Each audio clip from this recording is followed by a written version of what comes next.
ॐ गङ्गातरङ्गरमणीयजटाकलापं गौरी निरन्तरविभूषितवामभागं नारायणप्रियमनङ्गमदापहारं वाराणसीकुलपतिं भज विश्वनाथं।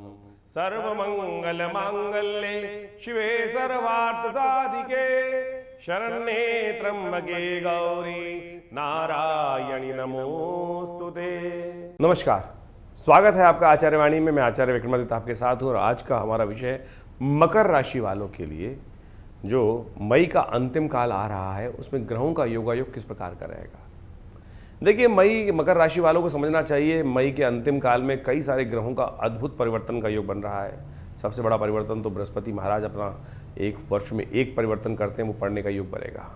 यदि सामान्य और करियर के दृष्टिकोण से देखा जाए तो मई के अंतिम प्रभाव में सूर्य बदलने के बाद जिस प्रकार का योग बना है वो कहीं ना कहीं आपके अंदर क्रिएटिविटी, बुद्धिमत्ता और विशेष तौर पे कई मामलों में सकारात्मक ऊर्जा उत्पन्न करने की योग बना रहा है।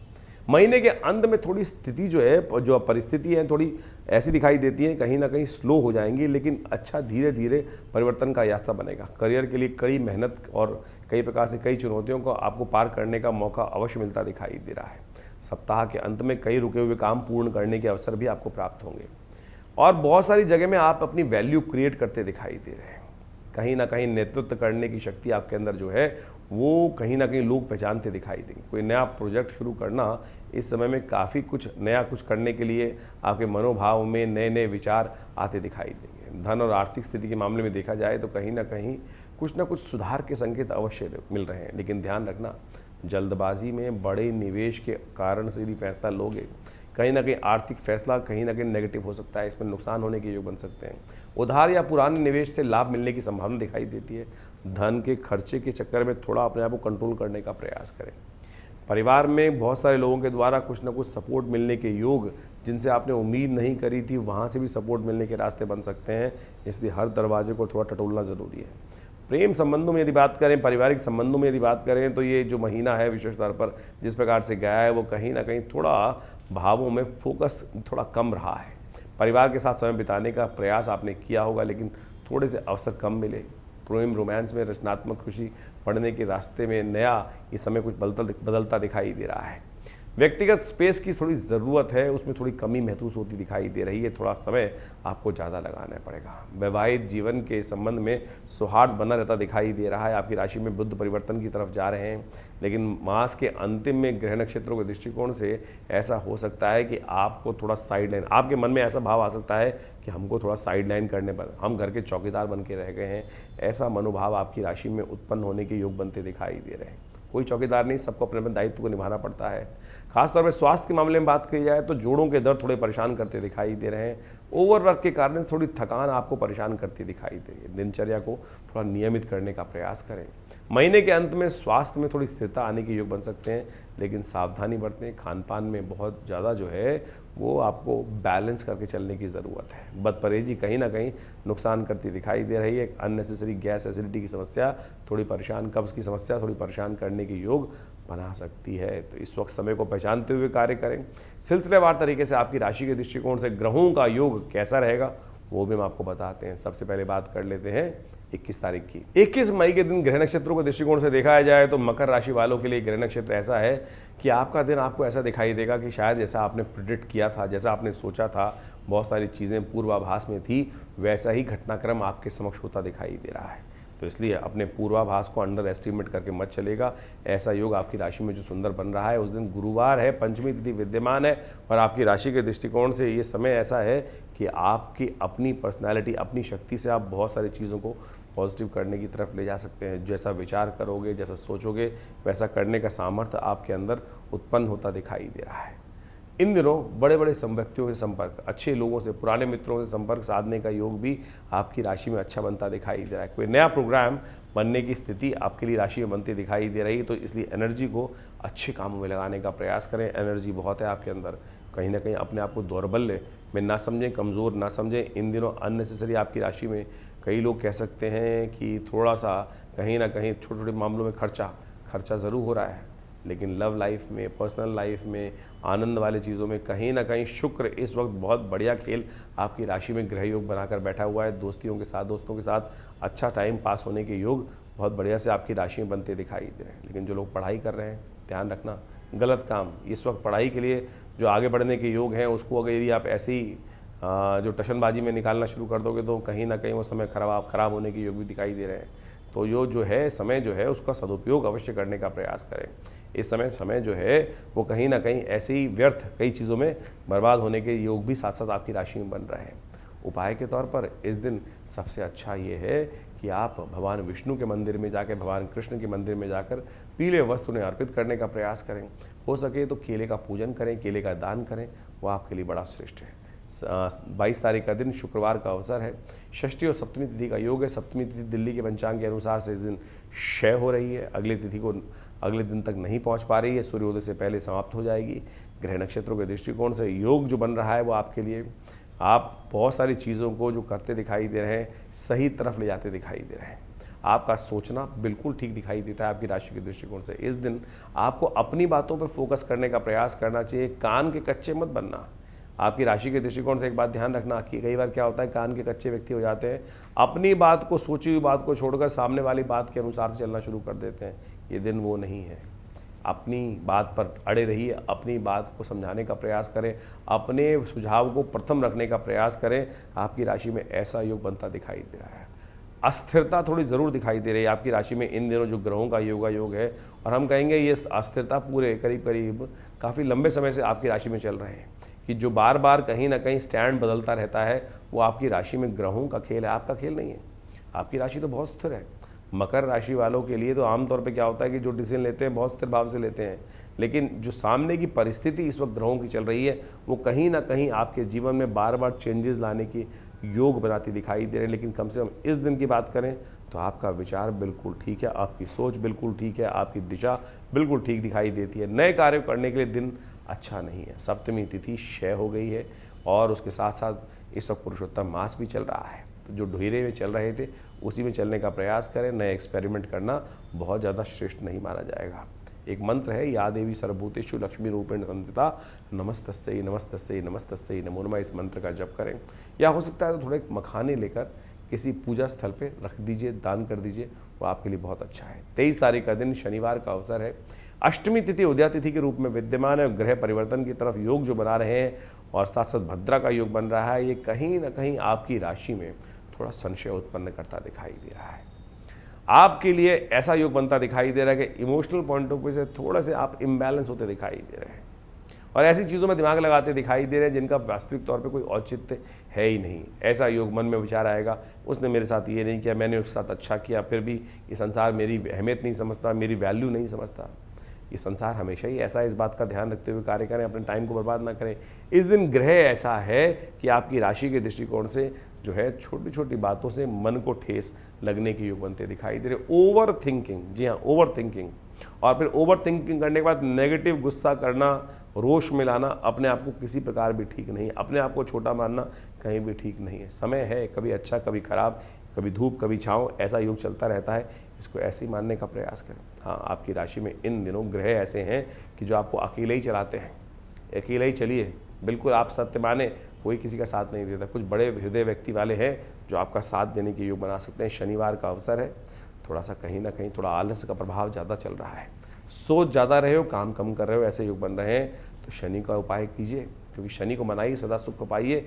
आपकी राशि में इस वक्त कम से कम 1.5 साल तक तो हम यही बोलेंगे कि शनि को मनाओ भैया, सदा सुख पाओ, क्योंकि शनि आपकी राशि में हर जगह कहीं ना कहीं कुछ रोड़ा उत्पन्न करने के योग बना रहे हैं। भाग्य को भी देख रहे हैं, पुरुषार्थ को भी देख रहे हैं, बुद्धि को भी देख रहे हैं, और कहीं ना कहीं इन सब क्षेत्रों में कहीं ना कहीं अटकाव उपस्थित करते दिखाई दे रहे हैं। तो शनि को मनाने का तरीका, शनि के मंत्र को जप कर लीजिए, सबसे श्रेष्ठ है यही। हो सके तो हनुमान जी के मंदिर में जाकर उनको थोड़ा सिंदूर अर्पित कर दीजिए। ये कार्य कर लेंगे तो अच्छा रहेगा। इनमें से जो भी उपाय आप कर पाएँ बहुत श्रेष्ठ आपके लिए योग बनेगा। 24 तारीख रविवार का अवसर, 9वीं तिथि इस दिन उदया तिथि के रूप में विद्यमान रहेगी। रवि योग लेकर आ रही है ये तिथि, और यदि मकर राशि वालों के भविष्य फल के अनुसार से देखा जाए तो ग्रह नक्षत्रों का योग आपकी राशि के दृष्टिकोण से इस वक्त आपके लिए कुछ अच्छे योग बनाता दिखाई दे रहा है। इस वक्त आपको अपनी दोस्ती का उपयोग करना चाहिए। इस समय आप जहाँ चाहोगे वहाँ नई दोस्ती बनाने की तरफ जा सकते हो, लेकिन आपकी राशि में बहुत ज़्यादा आप कहीं संकोच में रहना, बहुत ज़्यादा ऐसा भाव रखना कि नहीं नहीं नहीं इसको मेरे को ये पता नहीं। लोग इन दिनों आपके मन में क्या भाव चल रहे हैं बताएं? आपकी राशि के दृष्टिकोण से ऐसा योग चल रहा है कि हर बात में आप ये सोच रहे हैं कि लोग मुझको गलत ना समझ रहे हैं, लोग मेरा नाजायज़ फ़ायदा ना उठा लें, या लोगों को लगे कि हम दोस्ती का नाजायज़ फ़ायदा उठाने की तरफ है। जिसको सोचना है सोचने दीजिए, आप तो कम से कम ना सोचें, जो फिर दोस्त किस बात का, लाभ किस बात का। तो इसलिए थोड़ा प्रैक्टिकल अप्रोच लेने की ज़रूरत है। शुक्र इन दिनों आपकी राशि में वारे न्यारे करने बैठे हुए हैं, लेकिन मंगल आपकी राशि में कह जो है आपके सद्गुणों के कारण से आपको नुकसान देने के योग बने हुए हैं। साफ साफ बोलना, सही बात किसी के सामने रखना कहीं ना कहीं नुकसानदायक हो सकता है। लोग आपके अंदर 50 कमियां देख सकते हैं, इसलिए बहुत ज़्यादा इमोशनल फूल ना बने। हो सके तो हनुमान जी का सुंदर स्तवन करने का प्रयास करें। रविवार का अवसर है, हो सके तो नमक का त्याग करें, नमक का दान करें, आपकी राशि में अच्छा योग बनेगा। 25 तारीख का दिन सोमवार का अवसर है और उस दिन दशमी तिथि उदया तिथि के रूप में विद्यमान है। ग्रह नक्षत्र परिवर्तन की तरफ जा रहे हैं सुबह सुबह और आपके लिए दिव्य योग बना रहे हैं। दिव्यता का अनुभव आपके जीवन में होने का योग बनता दिखाई दे। दिव्यता का योग मतलब परमात्मा का सानिध्य लेने का अवसर। गंगा दशहरा है इस दिन। तीर्थ यात्रा, तीर्थ में कहीं ना कहीं जाकर, कहीं ना कहीं देवस्थल पर जाकर आपकी किस्मत आपको ज़बरदस्त लाभ देने की योग बना सकती है। और इस वक्त आपकी राशि में यदि देखा जाए तो मंगल बहुत शुभ होकर योग आपकी राशि में बना रहे हैं। बृहस्पति कहीं ना कहीं आपके सम्मान को बढ़ाते दिखाई दे रहे हैं। बैकफुट पे रह के काम करने की ज़रूरत नहीं है, आगे बढ़कर अपनी शक्ल को उपयोग करने की ज़रूरत, अपनी पर्सनैलिटी का उपयोग करने की ज़रूरत है, घर हो चाहे बाहर हो। कई बार क्या होते हैं, पहले तू पहले तू पहले तू पहले तू हम करते करते जीवन को निकाल देते हैं। इस वक्त पहले आप ही रहिए, पहले अपने आप को रखने का प्रयास कीजिए, आगे लाने का प्रयास कीजिए, संकोच त्याग दीजिए। इस वक्त आपकी पर्सनैलिटी ऐसी है कि लोग ना चाहते हुए भी आपको चुनने का प्रयास कर सकते हैं, तो उसका लाभ लीजिए ना। क्यों बैकफुट पे रह के काम करने का प्रयास करो? कई बार हमारे जीवन में सब कुछ होते हुए भी हमको बहुत कुछ नहीं मिल पाता है। ये दिन है उन सब चीज़ों को प्राप्त करने का। क्यों नहीं मिल पाता है? कहीं ना कहीं हमारे जीवन में पुण्य कम हो जाते हैं। गंगा दशहरा वो अवसर है कि हमारे जो पाप हैं, हमारे जो कष्ट हैं, उनको माँ गंगा हर लेती है। दशम पापम हरति दशहरा। गंगा दशहरे का सुंदर उपयोग अवश्य करने का प्रयास करें। गंगा जल से किसी भी रूप में स्नान करना आपकी राशि में बहुत श्रेष्ठ है। गंगा दशहरा अपने आप में ऐसा मुहूर्त है, ऐसा दिव्य योग है कि जिसके दिन से जो हम अपने पितरों को भी तार सकते हैं। गंगा दशहरा एक ऐसी अद्भुत तिथि है जिसमें जो पुण्य कार्य, शास्त्र कहता है दशम पापम हरति दशहरा। और इस बार जेठ के अधिक मास में जो गंगा दशहरा पड़ रहा है, बहुत लोगों की मान्यता है कि शुद्ध में लेना चाहिए, लेकिन बहुत सारे लोगों की मान्यता है कि गंगा दशहरा यदि अधिक मास में पड़ रहा हो तो वो ज़्यादा पुण्यदायक हो जाता है। इसलिए आपको दो योग पड़ रहे हैं, दोनों का पुण्य लेने का प्रयास करें। गंगा दशहरा, गंगा दशमी यानी जेठ के महीने में जो शुक्ल पक्ष की दशमी होती है उसको गंगा दशहरा कहा जाता है। हिंदुओं में सनातन में महापर्व कहा जाता है कि गंगा जो स्वर्ग से इसी दिन पृथ्वी पर अवतरण हुआ था और इसीलिए गंगा दशहरा कहा जाता है। दशम पापम, गंगा का अवतरण हुआ दशों पापों को हरने के लिए। 10 प्रकार के मानसिक, वाचिक, शारीरिक समस्त प्रकार के जो कष्ट हैं उससे निवृत्ति का योग बन जाता है। गंगा दशहरा की कथा शास्त्र के अंदर बड़े अद्भुत रूप से पौराणिक रूप में विद्यमान की गई है। पौराणिक कालों में कार्य के अनुसार से कहा जाता है कि सूर्यवंश में सगर नाम के एक राजा उपस्थित हुए थे।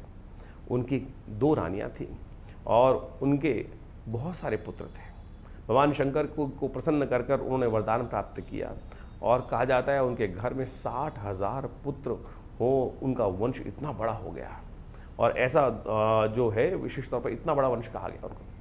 एक रानी से 60,000 पुत्र हुए और एक रानी से एक पुत्र उत्पन्न हुआ। समय के अनुसार से चलता रहा बढ़िया। उनके मन में एक दिन भाव आया कि हम जो है अश्वमेध यज्ञ करें। अश्वमेध यज्ञ कहा जाता है महाराज सगर ने ही इस समस्त संसार में जितने सागर हैं उनको उन्होंने खुदवाया था, इसलिए सागर जो है जो नाम पड़ा उनसे ही पड़ता है। महाराज सगर ने अश्वमेध यज्ञ सुंदर रूप से कराया और अश्वमेध करने के उपरांत यज्ञ में क्या घोड़ा छोड़ने का नियम होता था। अपने वर्चस्व को स्थापित करने के लिए जहाँ जहाँ वो घोड़ा जाएगा वो सब उनके अधीन होते जाएंगे, इस प्रकार की परंपरा रही थी। तो कहा जाता है कि कपिल मुनि के आश्रम में वो घोड़ा इंद्र लेकर बांधा। इंद्र को भय हो गया कि कहीं मेरे सगर महाराज इस यज्ञ को पूरा कर लेंगे तो कहीं ना कहीं इंद्रासन ना ले लें। तो इंद्र जो सगर महाराज का घोड़ा था वो कपिल मुनि के आश्रम में जाकर बांधा है। कहा जाता है सगर के पुत्र को घोड़े को ढूंढते ढूंढते जब महाराज कपिल मुनि के आश्रम में पहुंचते, कपिल मुनि साधना में विराजमान थे। साधना में आंख बंद करके बैठे हुए थे। उन्होंने देखा सगर के पुत्रों ने कि घोड़ा यहाँ बंधा हुआ है। उन्होंने सगर जो वशिष्ठ कपिल मुनि का अपमान करना शुरू कर दिया। कपिल मुनि साक्षात भगवान विष्णु के अवतार माने जाते हैं, और जैसे ही उनका नेत्र खुला वो सारे के सारे 60,000 पुत्र वहीं जो है भस्म बन गए। ये अभिमान का प्रतीक था। सब देखिए कि कैसे जो जब इतना बड़ा राजवंश हो जाता है तो कहीं ना कहीं अभिमान भी हो जाता है। और उसके बाद उन समस्त पुत्रों को कपिल मुनि के जो तीसरा नेत्र खुलने से भस्म हो गए। कहा जाता है उनके बाद 3 पीढ़ियाँ उन पुत्रों की जो अस्थियाँ थी उनको किसी प्रकार से तर्पण प्राप्त हो, शांति प्राप्त हो, उसके लिए कार्य करते रहे। तो जो सुंदर आशीर्वाद प्राप्त हुआ, कपिल मुनि जब जागे साधना से तो उन्होंने सगर महाराज पर कृपा करके बताया कि गंगा का अवतरण करो। गंगा के स्पर्श से ही ये जो है इन 60,000 पुत्रों की जो है मुक्ति होने का योग बन सकता है। तो कहा जाता है उसके बाद 2 पीढ़ियाँ लगातार महाराज सगर की गंगा को मनाती रही। तब महाराज भगीरथ उपस्थित हुए उनके बाद, और महाराज भगीरथ ने उन भगवान विष्णु की सुंदर उपासना करी, और भगवान विष्णु की सुंदर उपासना कर कर उन्होंने गंगा को मांगा। गंगा को मांगने के बाद कहा गया कि गंगा जब पृथ्वी पर अवतरण होंगी तो ये वेग पृथ्वी सह नहीं पाएगी। तो भगवान शिव की उपासना कर कर उन्होंने शिव को प्रसन्न किया। शिव ने उस गंगा को अपनी जटा में स्थान दिया है।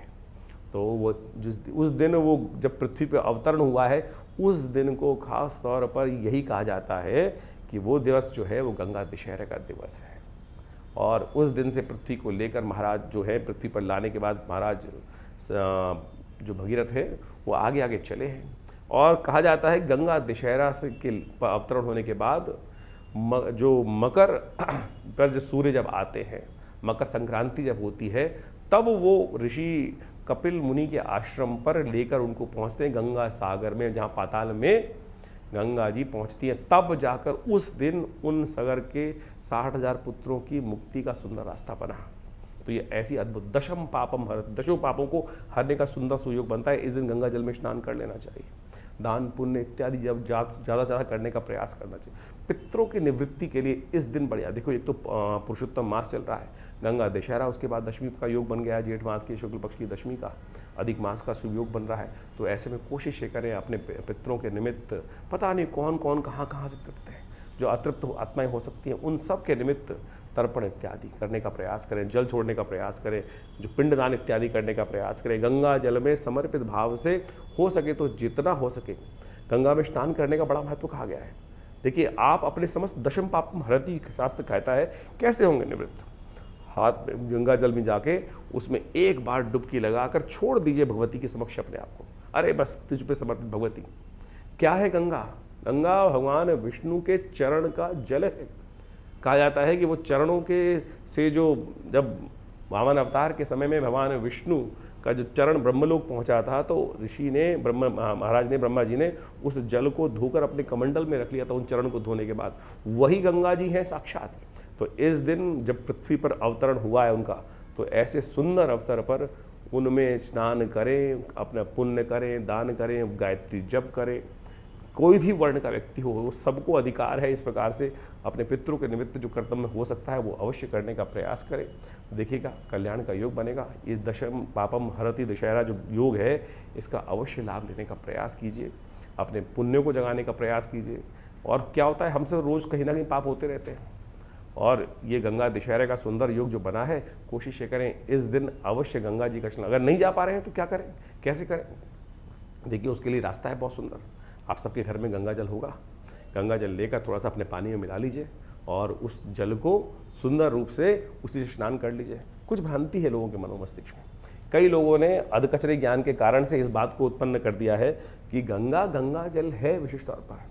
गंगा जल में आप किसी पानी मिला दोगे तो पूर्ण पानी गंगा जल हो जाएगा, इस बात में कोई दोष नहीं है। कुछ लोगों ने ऐसी भ्रांति फैला दी है कि गंगा जल में तो मिला देंगे किसी और जल में तो वो गंगा जल नहीं होगा, वो तो मदिरा के समान बन जाएगा। ये कहीं भी ऐसा कुछ नहीं लिखा है। कुछ लोगों ने ज़बरदस्ती भ्रांति उत्पन्न करने का प्रयास किया। हाँ, गंगा जल के संबंध में इस बात जरूर कही जाती है कि यदि किसी की अंत्येष्टि के बाद आप अस्थियां विसर्जन करने के लिए उस गंगा जल को घर में ले आते हैं, आमतौर पर लोग विसर्जन करने के बाद, वो गंगा जल नहीं रखना चाहिए घर में। अस्थि विसर्जन के टाइम पर गिराकर जो गंगा जल घर में लेकर आते हैं, वो गंगा जल 13वीं के बाद आपको बहा देना चाहिए। उसको नहीं रखना चाहिए। वो गंगा जल उसलिए कहा जाता है कि अंत्येष्टि के बाद जब बचा हुआ गंगा जल जो है, जो उस जगह उस समय गंगा जल स्नान करने गए हैं और वो घर में ले आए, तो वो नहीं रखना चाहिए। बाकी समस्त पुण्य समय पे गया हुआ लाया हुआ घर में गंगा जल बरसों बरसों तक उपयोग कर सकते हैं। और शुद्ध रूप से आप समझें, आप घर के पानी को 4 दिन 10 दिन एक बोतल में रख करके रख दीजिए, कीड़े पड़ जाएंगे। गंगा जल का ऐसा अद्भुत महात्म है, उसके अंदर ऐसा अमृत है, भगवान विष्णु के चरणारविंद से निकला हुआ वो जो जल है, जो कहा जाता है कि उसमें कभी कोई कीड़ा नहीं पड़ता। 10-10 क्या 100-100 साल तक लोग उठा के रखे होंगे, आपके बहुत 20-20 साल 30-30 साल तो आपको रखे हुए हो गए होंगे गंगा जल को अपने घर में। कभी उसमें कीड़े पड़ते देखे आपने? ये अमृत है जो वास्तविक तौर पे आपको समझाया जाता है। तो इसको अब अवश्य इस गंगा दशहरा पर इस पुण्य को कमाने का प्रयास करें। छोटे छोटे उपाय हैं। अपने घर में पूरी तरह से गंगा जल से हल्का सा छींटा दें, माँ गंगायै नमः इस मंत्र का जप करते हुए विशेष तौर पर अपने घर पे छींटा दें। सब लोगों को, बच्चों को कहें गंगा जल से स्नान करने का प्रयास करें। और भी नहीं मिलता है, कोई दिक्कत नहीं है, उसके भी रास्ते बता देते हैं। मानस पूजा, आँख बंद करके मंदिर में बैठ जाइए, भगवान के मंदिर में, और वहाँ जाकर ध्यान से पहुँच जाइए। ध्यान के द्वारा गंगा जल में स्नान कीजिए। कभी अमेरिका बैठा है कोई, कैसे जाएगा? नहीं आ सकता। वहीं बैठ स्नान कर, आंख बंद करके बैठ और गंगा जल में ध्यानपूर्वक सूक्ष्म शरीर के द्वारा ध्यान करिए कि गंगा के साक्षात तट पर आप विराजमान हैं। ओमकार का जप करते हुए, भगवान शिव का ध्यान करते हुए, ओम नमः शिवाय का, ओम नमो भगवते वासुदेवाय का मंत्र जप करते हुए वहीं गंगा जल में ध्यान से स्नान कीजिए। वही पुण्य प्राप्त होगा। मानस पूजा का उतना ही पुण्य प्राप्त होता है जितना प्रत्यक्ष किए गए कर्म से, और मानस पूजा सबसे श्रेष्ठ कही गई है। तो मनसा वाचा कर्मणा, इस प्रकार से तीनों रूप से कर्म करने का प्रयास करें। भगवान की कृपा से आपके जो कष्ट है वो दूर होंगे, पुण्य की जागृति होगी। पहला कर्म जो है मानसिकी है, तो मानसिक तौर पे भी यदि आप इस दिन इस कार्य को कर लेंगे तो बहुत शुभ प्राप्ति के योग बन जाएंगे। 26 तारीख के दिन मकर राशि वालों के लिए ग्रहों का योग क्या बन रहा है जान लीजिए। मंगलवार का दिन है उस दिन, और एकादशी तिथि उस दिन विद्यमान है। इस बार दिल्ली के पंचांग के अनुसार से हमें बात करनी पड़ती है तो डबल एकादशी हो रही है। तो जहाँ एकादशी अगले दिन नहीं है उनके लिए तो एकादशी का व्रत इसी दिन रहेगा, लेकिन जहाँ एकादशी अगले दिन विद्यमान है, द्वादशी युक्त है, तो उनके लिए एकादशी का पुण्य अगले दिन रहेगा। इस दिन बुद्ध महाराज उदय होने जा रहे हैं, और आपकी राशि के दृष्टिकोण से ये बुद्ध का उदय होना आपके लिए सबसे कल्याणकारी योग बनाता दिखाई दे रहा है।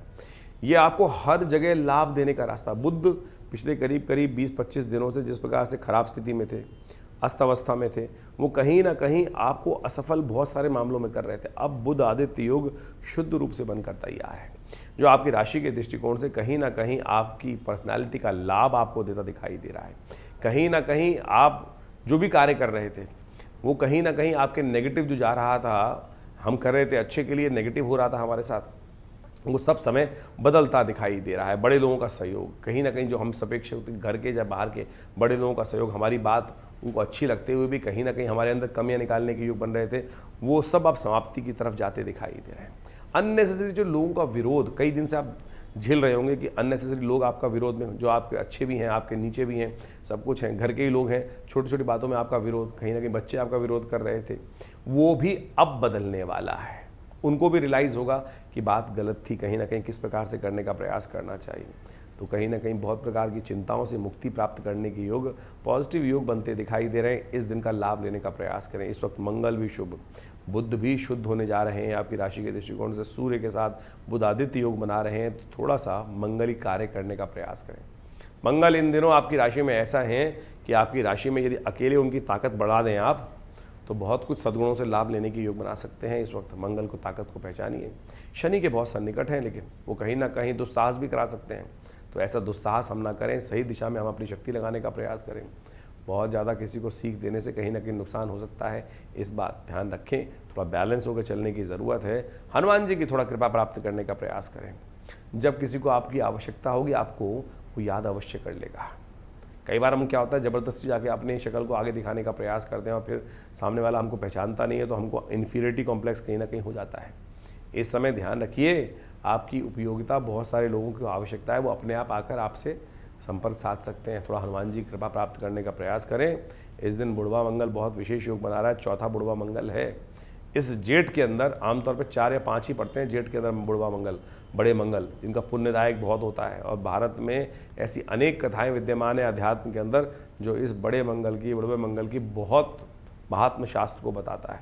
तो ये तो है ही बहुत पुण्यदायक। इस बार ऐसा योग बन गया है कि 8 बड़े मंगल हमको प्रार्थना करने के लिए मिल रहे हैं। तो इस तिथि का पूर्ण लाभ लेने का प्रयास कीजिए, इनके महात्म को समझें, सुंदरकांड का पाठ करें, हनुमान जी का स्तवन करें।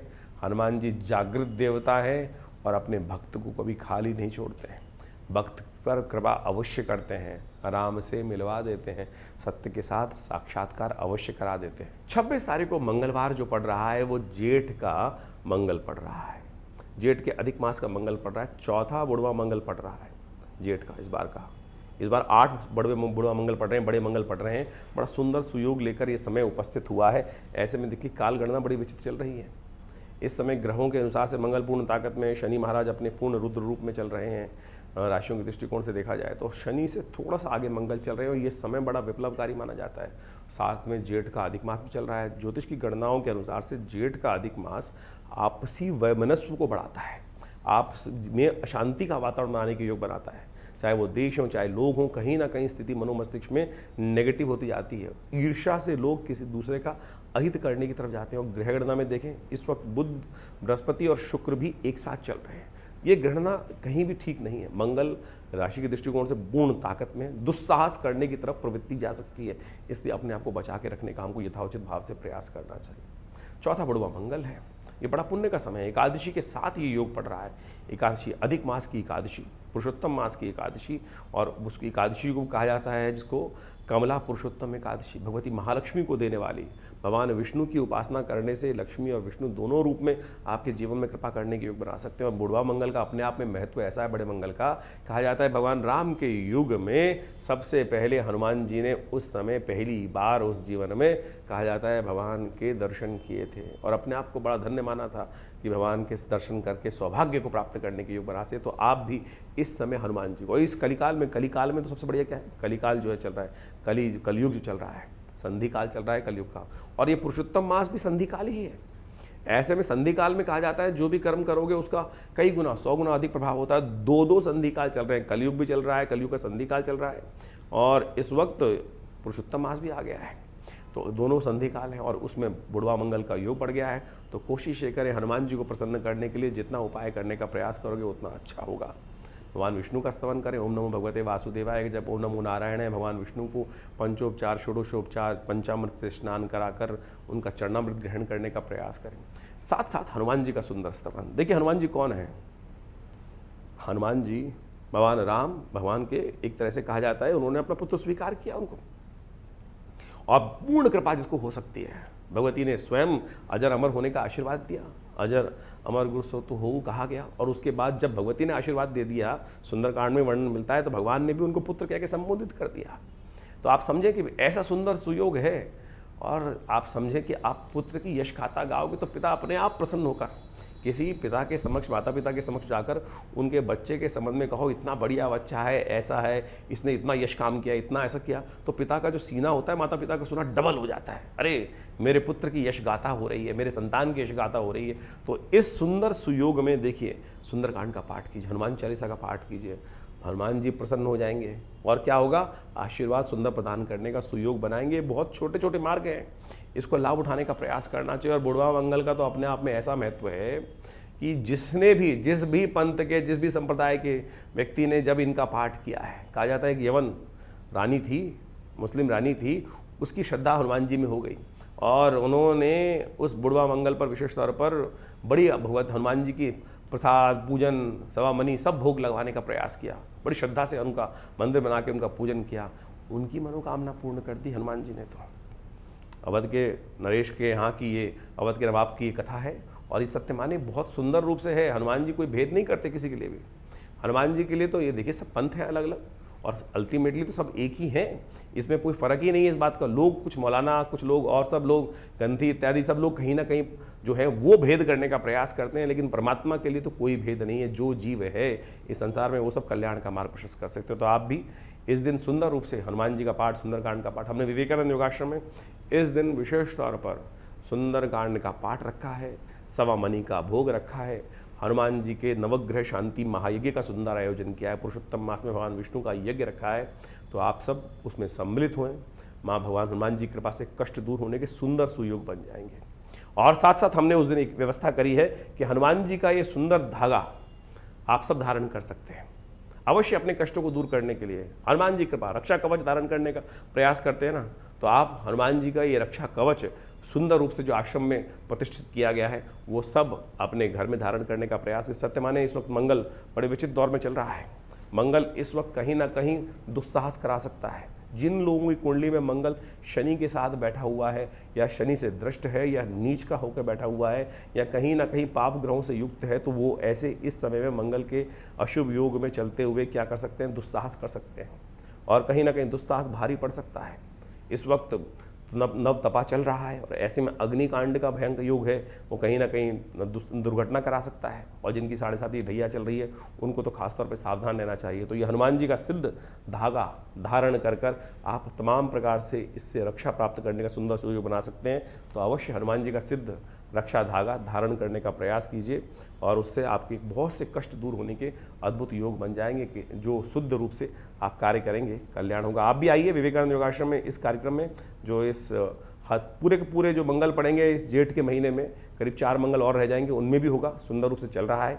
और सब लोग आकर यहाँ भगवान हनुमान जी की जो विवेकानंद योगाश्रम में सिद्ध मनोकामना सिद्धि मंदिर में हनुमान जी की सिद्ध मूर्ति है जिसको आचार्य केशव देव जी ने स्वयं अपने हाथों से प्रतिष्ठित किया, तो आप आइए उनके दर्शन कर कर उनका लाभ लीजिए, चोला चढ़ाइए, हनुमान की भगवान की कृपा से आपके कष्ट दूर हो। 27 तारीख बुधवार का अवसर है, एकादशी तिथि विद्यमान है और मकर राशि वालों को जो दिल्ली में भारत में रहते हैं उनके लिए तो खासतौर पे इस दिन एकादशी का बहुत पुण्य योग बनता दिखाई दे रहा है। भारत से आगे पाकिस्तान, यूरोप इत्यादि, अमेरिका इत्यादि में बात करें तो ये एकादशी का पुण्य इस दिन नहीं मिलेगा, लेकिन भारत में ज़रूर इस दिन एकादशी का पुण्य मिलता दिखाई दे रहा है। और साथ साथ ये एकादशी जो है वो गजकेसरी योग बनाकर आपकी राशि में ग्रहों का उपस्थिति की दर्ज कराती दिखाई दे रही है और ये गजकेसरी योग आपकी राशि के दृष्टिकोण से आपकी मेहनत का पूर्ण फल देने को आपके लिए तैयार होता दिखाई दे रहा है। ये गजकेसरी योग साधारण मत लेके चलना।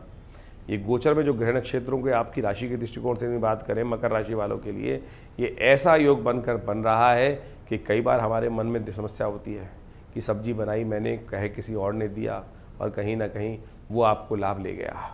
मेहनत हमने करी, लाभ कोई और ले गया। चीज़ें हमने बनाई और कहीं ना कहीं नाम किसी और का हो गया। अरे आपके पूर्ण मेहनत आपको लाभ देने के लिए सुंदर कई प्रकार से कई फेज में काम करती दिखाई दे रही। इतना सुंदर मौसम चलता दिखाई दे रहा है, ग्रहों का योग इतना सुंदर बनता दिखाई दे रहा है। कमला एकादशी जेठ के महीने में जो पुरुषोत्तम मास बनता है उस दिन जो एकादशी पड़ती है, जो शुक्ल पक्ष में उसको कृष्णा पुरुषोत्तम एकादशी कहा जाता है, कमला एकादशी के रूप में जाना जाता है। ये कमला एकादशी यानी महालक्ष्मी और भगवान विष्णु की सुंदर उपासना पुरुषोत्तम एकादशी यानी होगी। यानी इस बात को खासतौर ध्यान रखें, पुरुषोत्तम मास में भगवती महालक्ष्मी की आराधना विष्णु जी के सहित यदि की जाए तो ये एकादशी का पूर्ण फल देने के योग बनाती है।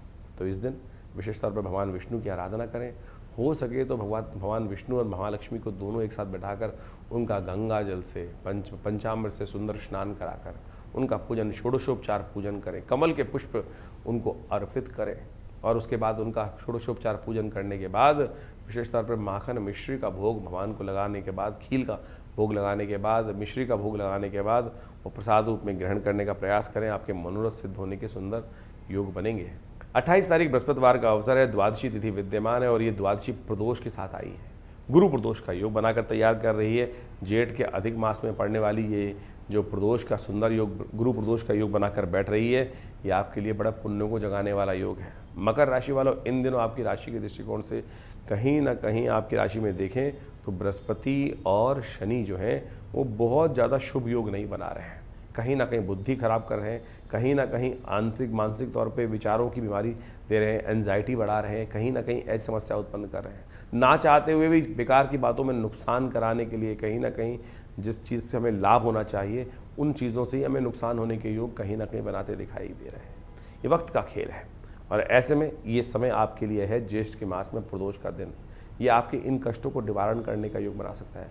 क्यों? क्योंकि भावी मेट सके त्रिपुरारी, भगवान शंकर की कृपा से ही समस्त अनिष्टों को दूर करने, कर्म दुष्कर्म जो हमारे कहीं ना कहीं हमारे जीवन में कष्ट आते हैं वो हमारे द्वारा किए गए गलत कर्मों के कारण से प्रभाव होते हैं। पता नहीं चलता कौन सा कर्म शुभ है, कौन सा कर्म शुभ नहीं है। और इन दिन तो वैसे ही नौतपा चल रहा है।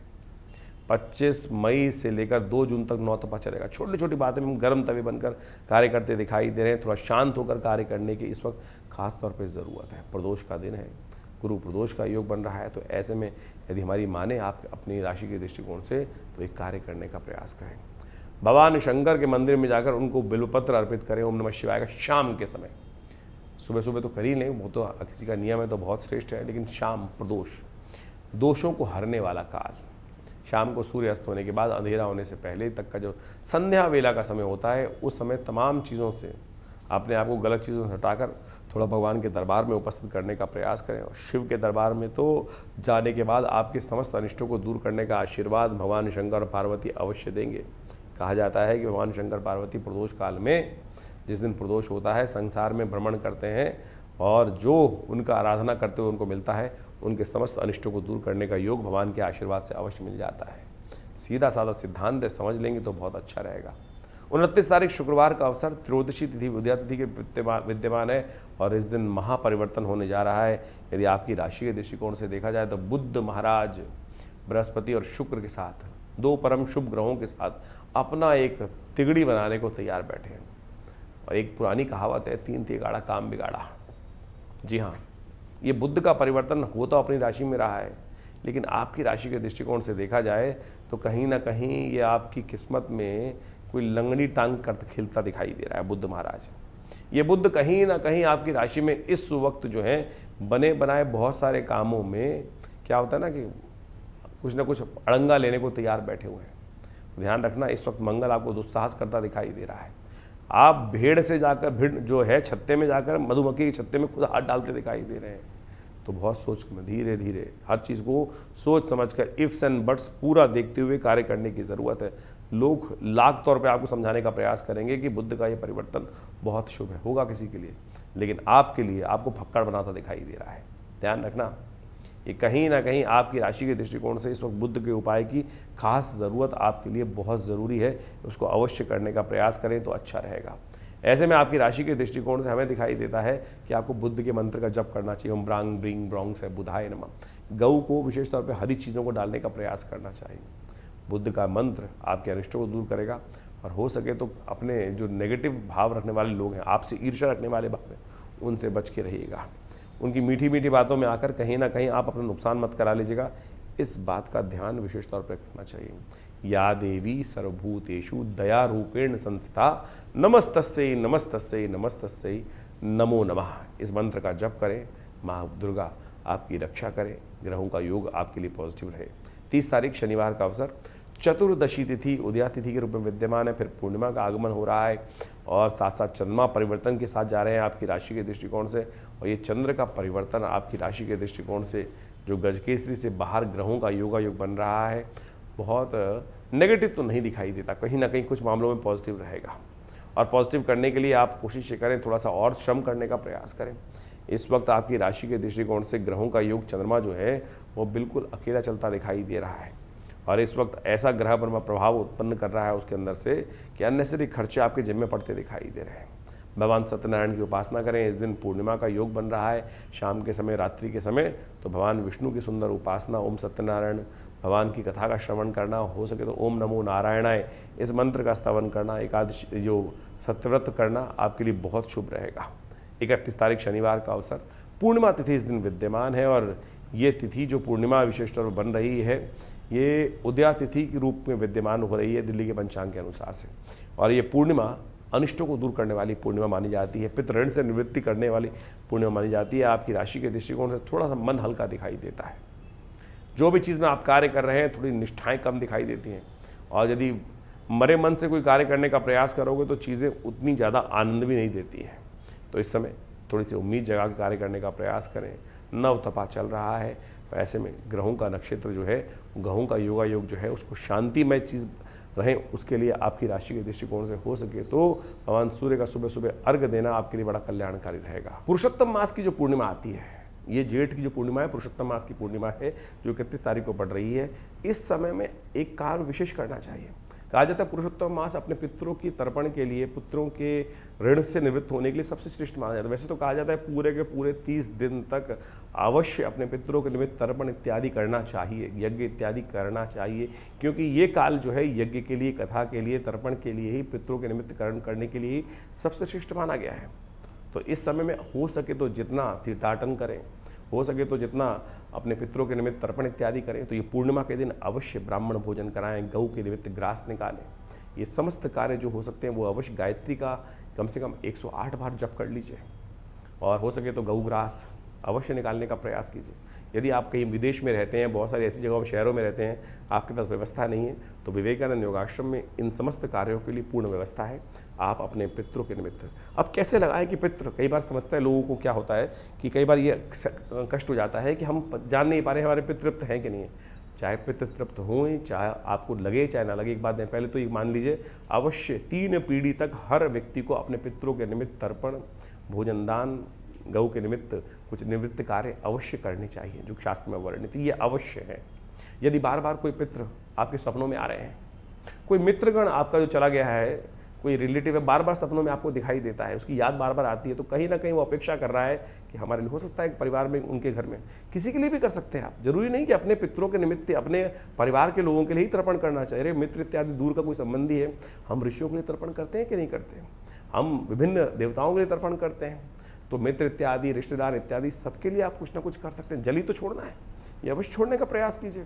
और यदि आपका काम, घर में शादी नहीं हो पा रही है, बहुत बार ऐसे कष्ट हो जाते हैं कि सब कुछ ठीक होते हुए, धन संपदा होते हुए भी घर में बच्चों की शादी नहीं हो पा रही है, पूरी मेहनत करते हुए भी कहीं ना कहीं ऐसा होता है कि कहीं ना कहीं इंडस्ट्री में, व्यवसाय में दिक्कत आ रखी है, सब कुछ बढ़िया होते हुए भी, सेवा करते हुए भी आपको क्रेडिट नहीं मिल रहा है।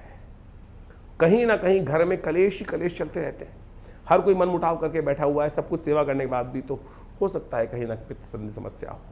तो उनके निमित्त अवश्य एक काम किया कीजिए, कुछ ना कुछ इस पुरुषोत्तम मास में उनके निमित्त तर्पण कर दीजिए, ब्राह्मण भोजन करा दीजिए, गायत्री जप करा दीजिए।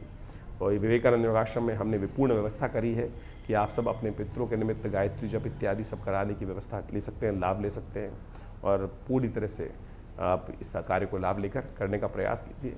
बहुत वर्षों बाद ये योग बना है जेठ के महीने में, ये ऐसे मत जाने दीजिए। पुरुषोत्तम मास का अद्भुत महात्म्य शास्त्र में बताया गया है, हम पूरी तरह से आपका उसका महात्म्य बताते हैं, सुनिए।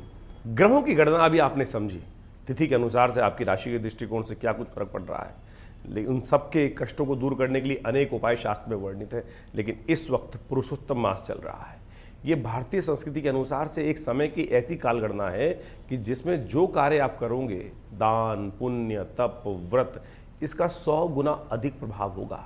यानी ये समय वास्तविक तौर पे समझ लीजिए अपने पुण्यों को एकत्र करने वाला है। जीवन में कष्ट क्यों आते हैं कि पुण्य घट जाते हैं। जीवन में यदि हमारे पुण्य अधिक मात्रा में हो तो समय कैसा भी खराब चल रहा हो, हमें उसका पता ही नहीं चलता। ये ऐसे प्रत्यक्ष रूप से ज्योतिष गणनाओं के अनुसार से कहा गया है। और पुरुषोत्तम मास तो वो मास है जिसमें आध्यात्मिक उन्नति, पुण्य को अर्जन करने के लिए जो भी कर्म किए जाते हैं उसका एक दुर्लभ अवसर माना गया है।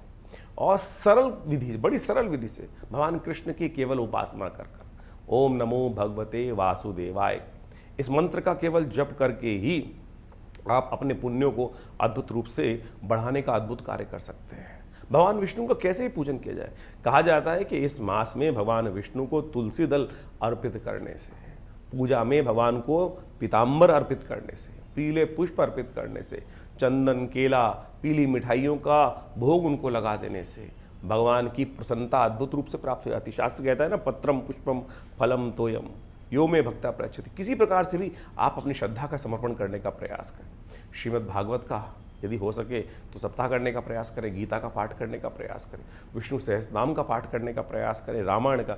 ये वास्तविक तौर पे अपने पुण्यों को बढ़ाने के लिए। देखिए एक बात समझ लीजिए, आए थे हरि भजन को ओटन लगे कपास। ज्योतिष को बहुत सारे लोग केवल शास्त्र शून्य, अध्यात्म शून्य मान लेते हैं। ज्योतिष में जो भी उपाय इत्यादि किए जाते हैं, परमात्मा का नाम ही एक ऐसा उपाय है कि जिससे समस्त कष्ट दूर हो जाते हैं। लेकिन आज हम लगे हैं चक्करों में, किस प्रकार से पता नहीं कौन कौन से उपाय, कोई उल्टा करवा रहा है, कोई सीधा करवा रहा है, कोई ये नदी में डलवा रहा है, कोई वो नदी में डलवा रहा है, कोई चलते पानी में डलवा रहा है, कोई कुछ कर रहा है। शास्त्र के अनुसार से आज कहा गया है ना कि केवल हरिनाम का स्मरण कर लो, समस्त कष्ट। ये जो ज्योतिष की गणनाएँ हैं ये तो केवल माध्यम है जानने का, जो एनालाइज करने का क्या समस्या चल रही है। निदान तो परमात्मा का नाम ही है और वही सरल रूप से हम ले नहीं पाते हैं। तो इस पुरुषोत्तम मास में कोशिश ये करें, अत्यधिक सेवा करने का प्रयास करें, दान पुण्य करने का प्रयास करें, अपनी क्षमता के अनुसार अन्नदान, दीपदान, तुलसी का पौधा इत्यादि भी लगा देंगे ना तो वो भी पुण्य को बढ़ा देगा। इसको करने का प्रयास, जरूरतमंदों में भोजन दान इत्यादि करने का प्रयास करें। दान बंद करने से, समझ लीजिए, दान बंद करने से किस्मत का ताला है ना वो बंद हो जाता है। इसलिए यथाउचित भाव से जो दान पुण्य करने का प्रयास करें। पता नहीं हमारे पूर्व जन्मों से कौन से कर्म ऐसे हैं जो हमारे साथ चलते चले आ रहे हैं, और पुण्य है तो वो कहीं ना कहीं हमारे को आगे बढ़ाए जा रहे हैं, और पुण्यों का अकाउंट कम है तो कष्ट एक के बाद एक कहीं ना कहीं परेशान करते चले जा रहे हैं। घर में एक तुलसी का पौधा इस महीने अवश्य लगाने का प्रयास करें। ये छोटा सा उपाय है, देखिएगा घर के वास्तु दोष दूर करने के लिए अद्भुत रूप से कष्ट दूर होने के योग बन जाएंगे। पूरे पुरुषोत्तम मास में, जैसे कार्तिक मास में पूजन किया जाता है ना, इसी प्रकार से स्नान कर कर एक दीप दान कर लीजिए। ये छोटा सा उपाय है। सत्य मान लीजिए आपकी पितृ संबंधी समस्या यदि कोई चल रही है, बहुत सारे लोग कहते हैं पितृण, पितृदोष, ये वो फलाना धमका, केवल इस मास में, पुरुषोत्तम मास में एक दीप दान शाम के समय नित्य प्रति जलती नदी में कर देंगे तो कहा जाता है वो आपके पितरों को भी तृप्त कर देगा। देखिए एक बात और ध्यान रखें, इस पुरुषोत्तम मास में बहुत से कार्य वर्जित कहे गए हैं। विवाह, गृह प्रवेश, मुंडन, जनेऊ इत्यादि जो संस्कार इत्यादि हैं वो बिल्कुल वर्जित माने जाते हैं, उनको नहीं करना चाहिए। क्योंकि इस मास की गणना, ये मलमास माना जाता था पहले, लेकिन जब मलमास पद्म पुराण में बहुत अत्यधिक कथा ही, जब इसके अंदर जो शास्त्र में कहा गया है कि पुरुषोत्तम मास में किया गया कोई भी सत्कर्म कार्तिक मास के समान पुण्य होता है, तो कहा जाता है कि एक बार शास्त्र के दृष्टिकोण से कहा जाता है कि मलमास जिसका नाम पड़ा, जिसमें संक्रांति नहीं आती, यानी जिस मास के अंदर, जैसे आप मान के चलें चैत्र, वैशाख, जेठ, सब में एक संक्रांति आती है विशेष तौर पे, लेकिन जिस मास में 32 महीने 16 दिन बाद 4 घड़ी के एक अंतर से एक ऐसा समय आ जाता है कि जिसमें महीना जो है वो ऐसा खत्म हो जाता है कि संक्रांति बीच में पड़ती ही नहीं है, तो जब वही मलमास माना जाता है कि यानी मलमास पड़ गया, तो कहा जाता है कि एक बार भगवान बड़ा परेशान हुआ मलमास कि मुझको मलमास बना दिया गया है, तो भगवान कृष्ण के समक्ष, भगवान विष्णु के समक्ष पहुँचे मलमास कि महाराज इस पूरे संसार में मुझे परित्यक्त कर दिया गया है, मुझे मल के रूप में जाना जाता है, अधिक मास के रूप में जाना जाता है। तब भगवान ने प्रसन्न होकर, भगवान तो बड़े करुणा निधान है, उन्होंने पुरुषोत्तम मास पे, इस मलमास पे कृपा करी और अपना नाम दे दिया और कहा इस मंथ मास में जो भी कोई हरिनाम का स्मरण करेगा, हरिनाम का संकीर्तन करेगा, उसके समस्त दोष दूर हो जाएंगे। ग्रह गणना तो आपने समझ ली, ये पुरुषोत्तम मास भी ग्रह गणना एक तरफ, परमात्मा का नाम एक तरफ। यदि परमात्मा का नाम स्मरण करके आप जो भी कार्य करेंगे तो आप सत्य माने कल्याण का सुमार्ग आपके जीवन में बन जाएगा। इसलिए शास्त्र के दृष्टिकोण से जो भी हो सके, और इस बार तो जेठ के महीने में ये मलमास पड़ा है, अधिक मास पड़ा है, पुरुषोत्तम मास पड़ा है, तो क्या करें, परमात्मा का स्मरण करने का प्रयास करें। और हम इस विशेष अवसर पर जितने भी मंगल पढ़ रहे हैं, हमने जेठ के इस महीने में विशेष तौर पर बड़ा मंगल माने जाते हैं, हमने विवेकानंद योगाश्रम में उन समस्त कष्टों को दूर करने के लिए विशेष कार्यक्रम रखे हैं। देखिए एक बात माने, भारतीय संस्कृति के अनुसार से हमारे ऋषि मुनियों के अद्भुत शोध है देवता की उपासना करना। उनमें भी इस कलिकाल में कहा जाता है कि भगवान हनुमान जी की सुंदर उपासना ऐसी है जो तत्क्षण फल देने वाली है। तत्क्षण, जी हाँ, 2 उपासनाएं बताई गई हैं शास्त्र के दृष्टिकोण से। एक तो पितरों के निमित्त अवश्य जो कार्य करते हैं, एक तो आपके पितृ बड़े हितैषी होते हैं। और ऐसा मत मान लीजिए, बहुत सारे लोग तथाकथित तौर पे ऐसा समझ लेते हैं कि पितृ किसी की मृत्यु हो गई तो वो समय खत्म, उसको कुछ कार्य नहीं है। अरे कहीं नहीं जाते, 3 पीढ़ी तक वो आपके पास ही रहते हैं, सब कार्य देखते हैं, अपेक्षा करते हैं कि ये कोई हमारे लिए करते हैं कि नहीं करते कार्य। और सत्य माने ऐसी एक नहीं अद्भुत घटनाएं हैं जिसके माध्यम से ऐसा पता चलता है कि पितरों ने उन व्यक्ति के जीवन को तार दिया, कष्ट समस्त हर लिए। यहाँ तक कि भारतीय शोध विज्ञान के जो ऋषि गण हुए हैं उन्होंने ही इसके बारे में नहीं लिखा है, बाहर के राइटर्स ने, एनी बेसन ने, डब्ल्यू लेड बीटर ने ऐसी ऐसी पुस्तकें लिखी हैं जिसके माध्यम से आपको समझ में आना चाहिए कि वो पिता जो दिव्य आत्माएं हैं, दिवंगत आत्माएं हैं, वो अद्भुत रूप से कष्टों को दूर करने के लिए आती हैं। एक इनविजिबल हेल्पर नाम से किताब लिखी, हमारे आश्रम से किताब छपी है जिसका नाम है प्रेतात्माओं से मिली है। ऐसी अद्भुत रहस्य की बातें हम लोगों ने उसमें लिखी हैं, शोध की बातें लिखी हैं कि कैसे वो दिवंगत आत्माएं आती हैं और हमारे के जीवन में बहुत सारे कष्ट दूर करके चली जाती हैं। एक व्यक्ति हमारे आश्रम पे आए, बहुत वर्ष पुरानी बात है, मैं बहुत छोटा था, पिताजी के साथ में बैठा हुआ था। फरीदाबाद से एक व्यक्ति आया और उसने पिताजी के समक्ष अपनी बात रखी कि महाराज मुझे ऐसे ऐसे मेरे भाई, जिसकी बड़े भाई की मृत्यु हो गई थी, और वो सपने में आकर कुछ भाव बता के गया है। पिताजी ने कहा पूरी बात बताओ क्या हुआ। महाराज मैं ऐसे सो रहा था एक दिन, और सोते हुए क्या हुआ कि मुझे ऐसा लगा कि भाई आवाज़ दे रहा है, उठ जल्दी उठ भाई। उसके भाई की मृत्यु हो गई थी और आवाज़ आई उसको भाई की, भाई उठ जल्दी उठ, घर में चोर आए हुए। वो खट से उठा और उसने देखा, जैसे उठ के, पुराने ज़माने की बात है, करीब 30-35 साल पुरानी बात बता रहे हैं आपको हम, और खटपट हुई होगी। तो क्या हुआ कि वो जो बाहर थी भैंस इत्यादि बंधी हुई थी, उसको खुली भैंस मिल गई, और जैसी खटपट हुई होगी, उठा होगा, तो वो चोर भाग गया। यानी भैंस जो उसको चुरा के ले जा रहे थे जो लोग, वो छोड़कर भाग गए। उसको कुछ दिन बाद फिर वही सोते हुए आभास हुआ कि भाई की आवाज़ आ रही है कि भाई चिंता मत कर। उस बड़े भाई की एक बेटी थी जिस शादी योग्य थी, और छोटा भाई बड़ा परेशान था कि अब पैसे है नहीं इतने, शादी कैसे करूँगा। और उसने पिताजी को आके बताया कि ऐसे ऐसे आभास हुआ है कि बड़े भाई ने मुझे कहा है सपने में आकर कि ये काम कर ले, इस काम में बहुत फ़ायदा होने वाला है, तो आगे जाकर इस काम में कर ले, और जो पैसे आए उसको शादी में लगा दिया। वो पूछने आया पिताजी से हमारे कि भाई ऐसा काम, मुझे ऐसा आभास हुआ है, इसको करना चाहिए नहीं करना हो चाहिए। पिताजी ने पूरा गणनाएं देख के कहा अगर पितर आपके आए हैं और आपके समक्ष इस बात का सानिध्य कर रहे हैं तो आपको ये कार्य अवश्य करना चाहिए। सत्य मानिए उसने वो कार्य किया। अब हम यहाँ वो बताना नहीं चाहते कौन सा कार्य वो करता था, लेकिन सत्य माने उससे उसको लाभ हुआ। तो आपके पितृ आपके सबसे बड़े हितैषी हैं, उनके निमित्त ये कार्य हमको अवश्य करना चाहिए। तो समझ लीजिए भगवान हनुमान जी महाराज और पितृ इत्यादि आपके सबसे हितैषी है, तो उनके निमित्त जो कार्य कर सकते हैं अवश्य करने का प्रयास करो। इस जेठ के महीने में तो बड़ा जो मंगल पढ़ते हैं, मुड़वा मंगल पढ़ते हैं, तो अद्भुत योग लेकर आते हैं। हमने उसके लिए विशेष तौर पे कार्यक्रम बनाए भी हैं, बहुत सारे यज्ञ इत्यादि चलते हैं। पितरों के निमित्त भी इस जो अधिक मास है, पुरुषोत्तम मास है, इसमें हमें गायत्री जप, ओम नमो भगवते वासुदेवाय, इसको अवश्य करने का प्रयास करना चाहिए। सत्य माने अगर आपका ये ऋण निवृत्त, पितृदोष नाम की कोई चीज़ नहीं होती है, पितृ ऋण जरूर होते हैं, और पितृ ऋण से यदि हमारे जीवन में निवृत्ति हो जाए तो सत्य माने आधा भार कट जाता है। और साथ साथ हनुमान जी का स्तवन यदि हम कर लें तो आपके बहुत सारे कष्टों को दूर करने का सुंदर सुयोग बन सकता है। तो इस जो करीब करीब 2.5 साल बाद ये पुरुषोत्तम मास आया है, साथ में जेठ के महीने में आया, वर्षों बाद ऐसा योग बना है, तो इसको जाने मत दीजिए। जितना हो सकता है पुण्य कार्य करने का प्रयास करें।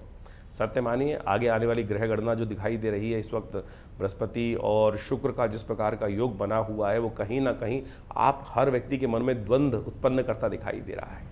और इस वक्त स्थितियां ऐसी हैं कि मनोमस्तिष्क 2 बार भागों में बटे हुए हैं, और अभी 1 तारीख के बाद से तो बृहस्पति महाराज उच्च के होने जा रहे हैं, महत्वपूर्ण परिवर्तन लाने का योग बना रहे हैं। ग्रह अपना शुभ और अशुभ फल बनाते हैं, योग बनाते हैं। लाभ और हानि उनको होती है जिनके पुण्य कम ज़्यादा होते हैं। तो इसलिए अपने यथाउचित भाव से पुण्यों को बढ़ाने का प्रयास करें। यदि ग्रह थोड़े हल्के भी होंगे ना, तब भी वो समय आपको पार करके ले जाएगा। और ग्रह बहुत अच्छे चल रहे हो और किसी व्यक्ति के पास पुण्य ही ना हो तो फिर क्या मिलेगा उसको। तो इसलिए ये न कि न प्रकारेण संसार में अपने पुण्यों को हमें बढ़ाने का प्रयास करना चाहिए। बहुत सारे लोग तथाकथित तौर पर आपके बड़ों मस्तिष्क में कुछ प्रश्न चिन्ह डाल देंगे, कटाक्ष उपस्थित करने का प्रयास करेंगे, सदमार्ग पर चलने को रोकेंगे, तो उन भ्रांतियों में ना फंसें। इस संसार में, तुलसी संसार में भांत भांत के लोग, पुण्य होगा तो अच्छे लोगों के साथ जुड़ जाओगे, और नहीं तो इस संसार में हर शाख पे ऐसे बदमाश बैठे हैं जो आपके लिए कहीं ना कहीं गड्ढे खोद के तैयार कर रहे हैं। और जब वक्त खराब आता है तो व्यक्ति उसमें फंस जाता है। और वक्त सही हो तो आप समझें, तुलसी बाबा ने जिस प्रकार से रामायण में कहा है ना, बिन हरि कृपा मिल ही नहीं संता। हरि कृपा कब होती है? जब हमारे पुण्य जागते हैं। तो इसलिए इस समय में आप कोशिश ये करें, पुण्य जगाने का प्रयास करें, ज्योतिष को इसी प्रकार समझने का प्रयास करें। नहीं तो फिर दुकान है, नग बेचने की दुकान ज्योतिष नहीं होनी चाहिए। मंत्र जप आप स्वयं करें। हम समस्त चीज़ें आपके समक्ष बड़े खुलकर बताने का प्रयास करते हैं, शास्त्र विधि के अनुसार से बताने का प्रयास करते हैं। इस ज्योतिष को पौराणिक मत के अनुसार से ही समझें। समस्त ज्योतिष के निदान, पंचांग, ये सब जितनी भी चीज़ें हैं वो पुराणों के साथ, अध्यात्म के साथ, भारतीय वेद विज्ञान के साथ जुड़ी हुई हैं। तो इसी प्रकार से वो समझने का प्रयास करें। आज हर दूसरा आदमी ज्योतिष के साथ जुड़कर अनेक अनेक प्रकार से अपने अपने कहीं बहुत सारी कितने उपाय कोई करा रहा है। कोई वास्तु ठीक कराने में लगा हुआ है, कोई कुछ ठीक कराने में लगा हुआ है। हम वास्तु की बात भी इस बात करना हम चाहते हैं, इस बारे में बताना चाहते हैं कि लोग आज आते हैं और 5-5 लाख, 2-2 लाख, 4-4 लाख की चीज़ों को बताकर और पता नहीं कैसे कैसे वास्तु को ठीक करने का प्रयास करते हैं। भारतीय संस्कृति में गृह प्रवेश जब करते हैं तो सबसे पूजन जब करते हैं, सबसे गृह आरंभ करते हैं तो सबसे पहले वास्तु शांति कर दी जाती है। वास्तु शांति हो गई और उसके बाद फिर वास्तु दोष कैसे रह सकता है? अगर किसी विद्वान ब्राह्मण ने, पंडित जी ने आपके घर में वास्तु गृह आरंभ करते वक्त वास्तु शांति करा दी और उसके बाद आपने गृह प्रवेश के टाइम पर भी वास्तु को स्थिर कर लिया, फिर कैसे आपके जीवन में, आपके घर में कोई इस प्रकार के दोष हो सकते हैं? इसलिए इन भ्रांतियों से हटें। और बहुत सारे लोग 3 पैर के मेंढक, 4 पैर के मेंढक और पता नहीं क्या क्या कौन कौन सी चीज़ें घर में लगा के ला देते हैं। हमने तो ऐसा देखा है कि बहुत सारे, जो इतना बड़ा आदमी उतना ज़्यादा लोगों को उसको बनाने के लिए बहुत सारे जो है शातिर लोग कहीं ना कहीं घूमते रहते हैं। एक व्यक्ति मेरे आश्रम पे आए बहुत साल पहले, मुझे याद है, मतलब वो, मैंने बोला क्या करते हो? ये हवन में आए थे, रविवार के सुबह हवन में। बोले जब वास्तु दोष ठीक करते हैं लोगों का। मैंने क्या करते हो? कुछ वीडियो दिखाए उन्होंने, पता नहीं छत पे जाकर कौन सा एंटीना लगा रहे थे, कोई कुछ और लगा रहा था, कोई कुछ और लगा रहा था, लोहे की किस किस प्रकार की चीज़ें। ये सब की सब चीज़ें जो हैं आपको कहीं ना कहीं भ्रांति में डालती हैं ज्योतिष के दृष्टिकोण से। तो वास्तु शांति करनी है तो गृह आरंभ के टाइम पे ठीक कर लो, घर में वास्तु पूजा करा लो, आपके ग्रह अपने आप ठीक होंगे। कभी कभी अपने घर में पूजा पाठ, यज्ञ इत्यादि करवाया कीजिए। नवग्रह शांति अपने जन्मदिन पे करा लो। आप जन्मदिन की पार्टी पे लोगों को बुला लेते हैं, उनमें से कई लोग ऐसे होते हैं कि जो बहुत आपसे पार्टी को देखकर बड़ी मन ईर्ष्या करते हैं, कुछ देके तो नहीं जाते, आपको नज़र जरूर लगा जाते हैं। और नज़र जब लग जाती है घर के अंदर तो सत्य माने फिर वो कितना ही पुण्य कर लो, कैसे कर लो, वो नज़र नहीं हटती है। हमने उसके लिए एक रास्ता निकाला। आप सत्य माने ये ज़बरदस्त चीज़ है। ये जो काला धागा है ना, ये काला धागा नज़र को दूर करने के लिए भगवान बटुक भैरव जी के मंत्र से सिद्ध करके जो धारण कर लेता है ना, छोटे बच्चे से देखिए नज़र कितनी ज़बरदस्त कार्य करती है। छोटा बच्चा सबसे ज़्यादा जो जितना सुंदर होगा, कोमल होगा, उस पर ज़्यादा नज़र लगेगी। छोटा बच्चा आमतौर पर देखा होगा कि रोए जा रहा है, रोए जा रहा है, रोए जा रहा है, और किसी बाहर व्यक्ति घूम घाम के आया, कैसे आया है, कोई आ गया घर के अंदर और उसने कहा अरे बड़ा सुंदर बच्चा है, बस लग गई नज़र, दूध पिए ना। छोटा सा टोटका है, मिट्टी उठाकर, हल्की सी पैर की मिट्टी उठाकर उस बच्चे के ऊपर से वार के फेंक दो, बच्चे की नज़र दूर हो जाएगी, बच्चा शांत हो जाएगा, सो जाएगा। प्रत्यक्ष रूप से एक नहीं हज़ारों बार हमने इस बात प्रयोग को करके देखा। ये काला धागा उसी श्रृंखला में आता है। कहा जाता है कि इसको भैरव जी के मंत्र से सिद्ध कर कर यदि आप धारण कर लें तो आपकी नज़र अद्भुत रूप से दूर होने की योग बन जाएगी। इसी प्रकार से मोरपंख भी बड़ी ज़बरदस्त चीज़ है। भगवान कृष्ण धारण करते हैं ना अपने सिर पर, नज़र लगती थी सबसे ज़्यादा, कुछ सुंदर थी। नज़र कब लगती है? जब सामने वाला एकाग्र चित्त भाव से कहता है आह क्या चीज़ है, कितना सुंदर है, बस समझ लीजिए नज़र लगने का योग बन गया। लेकिन शास्त्र के दृष्टिकोण से इसको भी समझाया गया है कि नज़र हर एक की नहीं लगती। किसकी नज़र नेगेटिव होती है? जिसने गलत प्रकार का भोजन किया हो, किसी भी प्रकार से गलत प्रकार का भोजन इत्यादि करने वाले व्यक्ति के साथ में बहुत सारी चीज़ें हैं, उस संबंध में यहाँ पर बताना ठीक नहीं रहेगा। शास्त्र के दृष्टिकोण से उन सब बातों को बताया गया है। वैसे एक बात मान लीजिए, किसी व्यक्ति ने कभी विष्ठा खाई हो, बाल्यकाल में बहुत सारे बच्चे गलती से विष्ठा खा लेते हैं, मलमूत्र अपना ही खा लिया, कहा जाता है शास्त्र के दृष्टिकोण से जिस व्यक्ति ने की नज़र किसकी खराब लगती है, किसी व्यक्ति ने बाल्यकाल में अपनी विष्ठा खा ली हो तो उस व्यक्ति की नज़र हमेशा लगेगी। इस बात का ध्यान रखना शास्त्र के दृष्टिकोण से। ये शास्त्र में, जो तंत्र शास्त्र के अंदर अनेक इस प्रकार की बातें बताई गई हैं और एक्सपीरियंस के द्वारा इस बात को ठीक किया जा सकता है कि कैसे हम पत्थर मारने वाले को नहीं रोक सकते हैं हम, लेकिन अपनी रक्षा कवच बना सकते हैं। तो एक काला धागा ही एक छोटी सी चीज़ है जिसको आप बांध लेंगे तो सत्य माने आपकी नज़र जो है वो नहीं लगेगी। तो इस प्रकार से बहुत छोटी छोटी चीज़ें हमने शास्त्र के दृष्टिकोण से बताई हैं, तो आप उन सब को समझें, करें, कृपा प्राप्त होगी। भगवान की कृपा से आपकी हमेशा रक्षा होगी। और विवेकानंद योगाश्रम में तो हमने बहुत सारे मंत्रों पर शोध किया, मंत्र विज्ञान के द्वारा बहुत सारे कार्य किए। नित्य प्रति 8 घंटे करीब यज्ञ होता है आश्रम पर, और आप सब लोग विभिन्न कार्यक्रमों में उस यज्ञ में आके बैठ सकते हैं।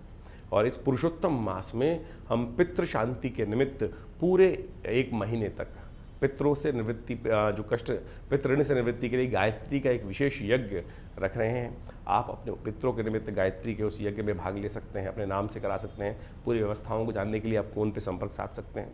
दिल्ली में विवेकानंद योगाश्रम बड़ा अद्भुत प्रकार से कार्य कर रहा है। गौ सेवा कार्य नित्य प्रति चलता ही है। नित्य प्रति 8 घंटे यज्ञ चलता है और विवेकानंद हॉस्पिटल प्राकृतिक चिकित्सा, योग, आयुर्वेद के संबंध में एक पूरा करीब पिछले 50 सालों से आश्रम कार्य कर रहा है। भारत सरकार के पैनल पर है, दिल्ली गवर्नमेंट के पैनल पर है और बहुत सारे लोग आकर, चाहे वो कमर दर्द है, चाहे वो सर्वाइकल पेन है, चाहे वो ब्लड प्रेशर है, चाहे वो शुगर है, एंजाइटी डिसऑर्डर्स हैं, नींद न आने की बीमारी हैं, इन सब में विभिन्न मुद्राओं के द्वारा, योग के द्वारा, औषधि विज्ञान के द्वारा, प्राकृतिक चिकित्सा के द्वारा, बिना किसी औषधि के भी हम धूप मट्टी पानी प्राकृतिक चिकित्सा के द्वारा बहुत सारी बीमारियों को ठीक करने के लिए यहाँ बाहर दिल्ली में कार्य कर रहे हैं। 2 एकड़ में बड़ा संस्थान है विवेकानंद हॉस्पिटल योग आश्रम और बहुत सारी शोध पुस्तकें लिखी हैं, करीब 50 से 60 पुस्तकें लिखी गई हैं। इन सब कार्यों को लगातार लोगों के समक्ष रख रहे हैं। आप भी आइए, जुड़िए हमारे साथ। विभिन्न कार्यक्रम जो समय समय पर होते हैं, हम आपके साथ उनके साथ आश्रम में आकर जुड़ सकते हैं। माँ भगवती की कृपा और सबसे बड़ी कृपा, सबसे बड़ी चीज़ जो है, माँ भगवती का अद्भुत दिव्य शिव विग्रह विद्यमान है विवेकानंद योग आश्रम में, जो 500 साल पुराना है। जी हाँ, 500 साल पुराना दिव्य शिव विग्रह जो मुल्तान से, पाकिस्तान में मुल्तान से एक व्यक्ति लेकर आया। और आज हमारा सौभाग्य है कि इतना दिव्य शिव विग्रह भगवती का हमारे विवेकानंद योग आश्रम में आचार्य केशव देव जी के द्वारा आज से करीब 65 साल पहले प्रतिष्ठित किया गया। तो आप भी आइए, उनके दर्शन कीजिए। 500 साल पुराने भगवती के शिव विग्रह के, दिव्य शिव विग्रह के, तो उनकी कृपा से हजारों लोगों ने अपनी मनोकामना पूर्ण करी है। आप भी उनके सानिध्य में बैठकर यज्ञ इत्यादि करें।